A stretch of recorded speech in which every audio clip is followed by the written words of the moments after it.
अस्सलामु अलैकुम।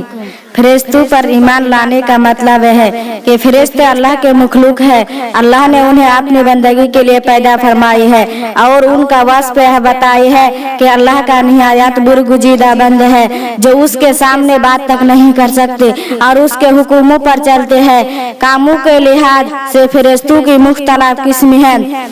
उनमें बाज फरिश्ते अर्श को उठाने पर मामूर है, बाज जन्नत और जहन्नम की नुगरा और दारोगा है, बाजू के जिम्मी बंदों का अमल रिकॉर्ड करने की ड्यूटी है।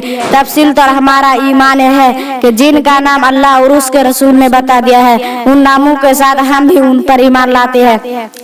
जैसे जिब्राइल, मिकाइल जहन्नम के दारोगा, मालिक इसराफिल जो सुर फूकने पर मामूर है, उनका जिक्र भी बाकासरत हदीस में वारिद है। निज हजरत आयशा रजी अल्लाह अन्हा से रिवायत है कि रसूलुल्लाह सल्लल्लाहु अलैहि वसल्लम ने फरमाया, फरिश्ते नूर से, जिन्नत आग के शोले और हजरत आदम अलैहिस्सलाम मिट्टी से बनाया गए। उस रिवायत को मुस्लिम ने अपनी सही में नकल किया है।